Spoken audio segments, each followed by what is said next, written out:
The Texas Comptroller is the state's accountant, elected independently in November. But first, there's the March 3rd primary, and 3 Republicans want the office. Acting Comptroller Kelly Hancock, the Railroad Commissioner Christi Craddick, and the former state senator and businessman Don Huffines. First, let's hear from Don Huffines. The early voting is coming up. Why should somebody vote for you and not one of the other 2 candidates, Railroad Commissioner Christi Craddick or the Acting Comptroller Kelly Hancock? Well, first, let me just talk about my business experience. I have a vast, a wide and deep business experience.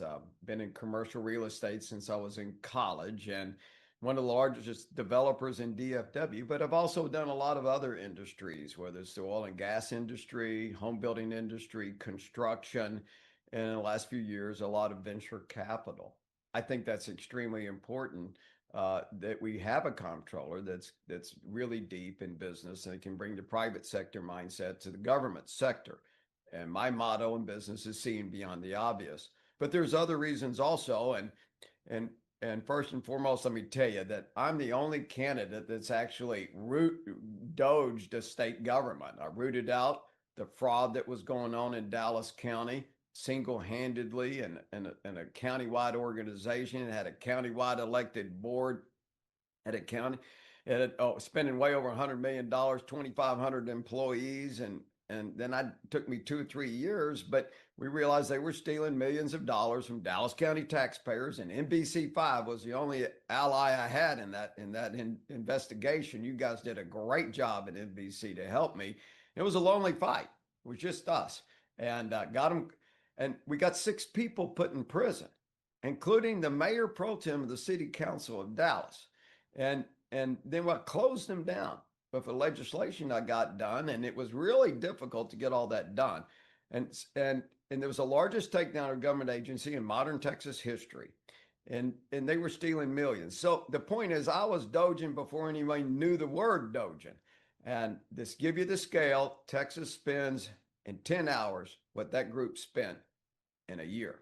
Now, your critics will point to your loss against the Senator Nathan Johnson, and they'll say, look at what just happened in Senate District 9. That in November, Texas may be more competitive. Or you've heard this directly from Governor Abbott and Acting Comptroller Hancock, who say you may not be able to win in November. To those critics out there, you say what? That's ridiculous. That's a silly statement. I will crush any Democrat that I come up against in November. There's no question about that. You know, I got the top of the ticket to help as the tailwinds from my position, but still, I'm going to deploy a lot of resources. I have a message that resonates with all Texans, and that is, let's root out fraud, waste, and abuse in the state of Texas. I don't think Democrats want our money being stolen. I think they want people that steal our money to go to jail. I think they want to make sure that their tax dollars aren't being wasted. And, Hancock's the one that caused Senate District 9 to go blue. He's the one that left the position and caused a special election. And I was the first Republican to ever beat another incumbent Republican in a primary without a runoff. So I know how to win. I'm going to win this race, and I'm certainly going to win in the fall. What will be your priorities if elected comptroller? Well, first, I could get my arms around the position. As you know, it's a massive position of 3,000 employees, and it collects all the money for the state of Texas, and it manages the money, and it tells the legislature how much they can spend. But the thing I'm most excited about is I have eyes on all the spending.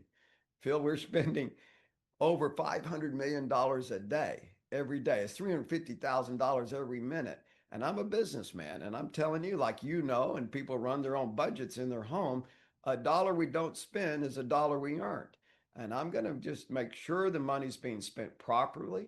We have proper audits and accounting, and we can save as much money as possible. And we're hopefully I can convince the legislature to apply that to property tax. But we have over 200 state agencies to dig into.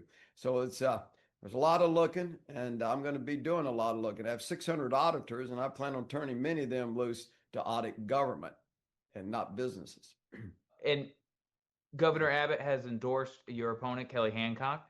Is how will that if you win, how will that relationship work? Well, thank you for asking that. I am 100% committed, of course, to work with the legislature and work with the governor. This is a team sport. We're all Republicans. We're all should be rowing the same direction.